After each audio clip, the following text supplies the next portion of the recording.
Bonjour tout le monde, vous êtes sur ma chaîne YouTube. Moi, c'est Martin Fouta-Gilbert. Je vais vous parler de la coopération entre la France et l'Afrique, beaucoup plus l'Afrique francophone. Aujourd'hui, on se rend compte que la France perd du terrain en Afrique et par rapport à avant, la France avait énormément du terrain en Afrique. Dans plusieurs pays, notamment les pays qui sont beaucoup plus colonisés comme le Cameroun, Sénégal, Gabon, Mali. Et aujourd'hui, c'est un peu difficile, c'est plus comme avant. Parce que la France a longtemps géré et gère toujours les richesses minières de l'Afrique et gère toujours beaucoup de business. En Afrique francophone, ils dominent. C'est eux qui imposent les présidents, c'est eux qui organisent les coups d'État. Le coup d'État qui s'est passé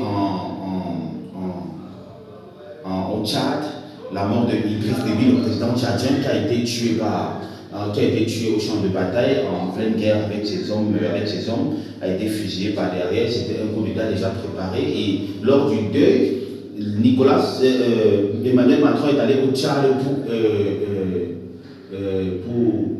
pour donner la chaise de président à son fils, Mahamad Idriss Déby, aujourd'hui qui est le fils de Idriss Déby qui est président. Donc nous analysons en disant donc que Idriss Déby n'était plus avec les Français. Il avait voulu couper le cordon en fait.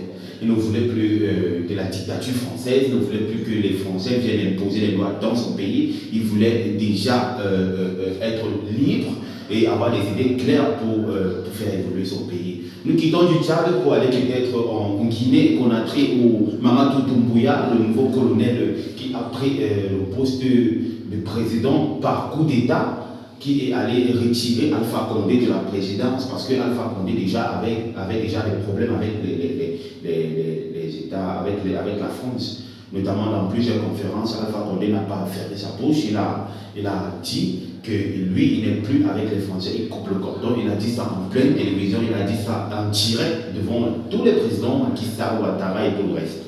Et vu qu'il a parlé, il déplie aussi avec les Français. On a aussi fait sauter. On a envoyé Mamadou Doumbouya, le colonel, qui a fait un coup d'État. Et aujourd'hui, Mamadou Doumbouya, qui est colonel, qui est président en Guinée, Conakry. Sauf les pays comme la Côte d'Ivoire, nous parlons de Alassane Ouattara, qui est toujours derrière la France. C'est le fils des Français. Donc il a été imposé par les Français. Donc Ouattara, c'est un enfant qui vient de la France et qui a été imposé par les Français parce que Michel Bateau n'était plus d'accord avec les Français par rapport à certains contrats. Donc nous disons donc que les Français opèrent, ils ont une manière d'opération qui est vraiment très très pénible. Quand tu n'écoutes pas ce qu'ils te disent, quand tu ne fais pas ce qu'ils te disent de faire, ils t'enlèvent, ils te dégagent, ils mettent la marionnette. Donc c'est plus ça, on doit cesser ça. On doit cesser, l'Afrique doit être un continent libre, un continent qui a ses propres opinions, un continent uni.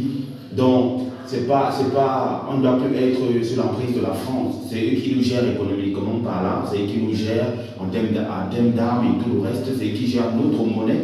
Donc, nous sommes paralysés, nous ne pourrons pas nous développer tant que nous n'allons pas prendre nos propres décisions. Merci.